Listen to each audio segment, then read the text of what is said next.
இது ஒரு யூகமான கேள்வி. திரும்ப திரும்ப இதே கேட்டுக்கிட்டு இருக்க வேண்டாம். இதுக்கு அதுக்கான அதான் அப்படி நடந்தால் பார்ப்போம். நீங்க ஏன் அது திரும்ப திரும்ப யூகமா மறுபடியும் கேள்வி கேட்டுக்கிட்டு இருக்கீங்க? அது வெறும் யூகமான ஒரு கேள்விக்கு நான் யூகமான ஒரு பதில் சொல்ல முடியாது. நாங்கள் திமுக கூட்டணியில் இருக்கிறோம். திமுக கூட்டணி வலுவாக இருக்கிறது. திமுக கூட்டணி மட்டும்தான் இப்போது ஒரு வடிவம் பெற்ற வலுவாக இருக்கிற ஒரு அணியாக இருக்கிறது. திமுக கூட்டணியை எதிர்க்கிற அணி இன்னும் உருவாகவே இல்லை. தமிழ்நாட்டில் திமுகவை கூட்டணியை எதிர்ப்பதற்கு ஒரு வடிவம் பெற்ற அணியே உருவாகவில்லை. அதிமுக பாஜக சேர்ந்ததாக சொல்லுகிறார்கள். அது நீடிக்குமா என்று தெரியவில்லை. விஜய் என்ன செய்ய போகிறார் என்று தெரியவில்லை. ஆக இன்னும் திமுக அணியை எதிர்ப்பதற்குரிய ஒரு அணியே உருவாகவில்லை. அப்படிங்கிற சூழலில் யூகமான கேள்விகளுக்கு பதில் இல்லை. விடுதலை சிறுத்தைகளை பொறுத்தவரையில் ரொம்ப நாங்கள் தெளிவாக இருக்கிறோம், உறுதியாக இருக்கிறோம். நாங்கள் ஒரு அணியில் இருக்கிறோம், அந்த அணியில் தொடர்வோம். அதில் எந்தவிதமான ஊசலாட்டமும் இல்லை என்பதை மறுபடியும் சொல்லுகிறேன், இப்போதும் சொல்லுகிறேன். தமிழகத்தில் அமலாக்கத்துறை இந்த டாஸ்மாக் பல கட்சிகள் வந்து சிபிஐ விசாரணைக்கு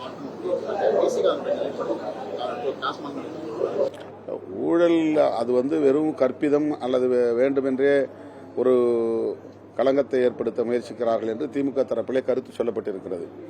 ஊழல் நடந்திருப்பது உண்மையாயிருந்தால் அவர்கள் விசாரிக்கட்டும், உரிய நடவடிக்கை எடுக்கட்டும். அதில் நமக்கு எந்த மாற்று கருத்தும் இல்லை.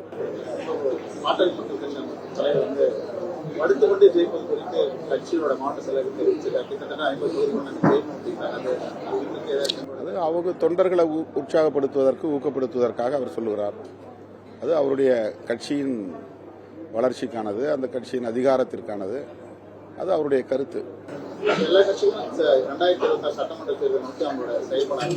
எந்த அளவுக்கு தொகுதிகளை கேட்கும் எந்த இடத்துல தற்போதைக்கு எங்கள் முன்னால் இருக்கிற முக்கியமான செயல் திட்டம் மதச்சார்பின்மை காப்போம் என்பதுதான். அந்த கருத்தியலை நோக்கி மக்களை அணிதிரட்டுவதுதான். அதற்கான பேரணியை இன்னும் வலுவாக நடத்த வேண்டும் என்பதால் தான் 31ஆம் தேதி நடத்துவதாக இருந்த பேரணியை ஜூன் 14க்கு நாங்கள் தள்ளி வைத்திருக்கிறோம். அதை மாபெரும் பேரணியாக அகில இந்திய அளவில் அரசியல் அரங்கின் கவனத்தை ஈர்க்கக்கூடிய ஒரு பேரணியாக நாங்கள் நடத்த திட்டமிட்டிருக்கிறோம். 2-3 நாட்களுக்கு முன்னதாக குடிக்காடு அருகே ஒரு தனியார் தொழிற்சாலையில் சேகரிக்கப்பட்டு வைத்திருந்த கழிவு நீர் அதற்கான தொட்டி வெடித்து 4-5 வீடுகள் முற்றாக சேதமடைந்திருக்கின்றன. 50க்கும் மேற்பட்டவர்கள் அதனால் காயமடைந்திருக்கிறார்கள். நல்ல வேளை உயிர் சேதம் இல்லை.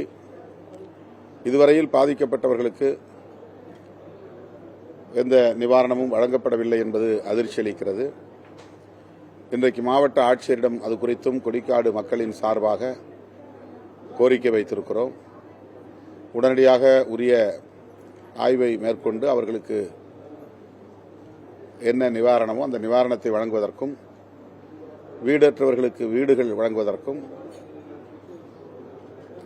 மாவட்ட ஆட்சி நிர்வாகம் உரிய நடவடிக்கை எடுக்கும் என்று மாவட்ட ஆட்சியர் அவர்கள் உறுதியளித்திருக்கிறார். ஒட்டுமொத்தமாக சிப்காட் இங்கே இயங்கிக் கொண்டிருக்கிற சூழலில் காற்று, குடிநீர் போன்றவை மாசு அடைந்து நச்சு கலந்து அதனால் பல்வேறு வகையிலான தோல் நோய், புற்றுநோய் போன்ற நோய்கள் பரவுவதாக தெரிய வருகிறது. மக்கள் அதனால் அச்சமடைந்திருக்கிறார்கள். குடிக்காடு மக்களும் அந்த ராயல் சூப்பர் ஃபேப்ரிக் கம்பெனியை அங்கிருந்து அப்புறப்படுத்த வேண்டும் என்ற கோரிக்கையை எழுப்பியிருக்கிறார்கள். இதனை அரசின் கவனத்திற்கு கொண்டு செல்ல எண்ணியிருக்கிறோம். விரைவில் முதல்வர் அவர்களை சந்திக்கிற போது இது தொடர்பான மக்களின் அச்சத்தை அவரிடத்தில் கட்டாயம் முன்வைப்போம். உரிய நடவடிக்கைகளை எடுக்க வலியுறுத்துவோம். செய்திகளை உடனுக்குடனும் துல்லியமாகவும் தெரிந்து கொள்ள சப்ஸ்கிரைப் பண்ணுங்க.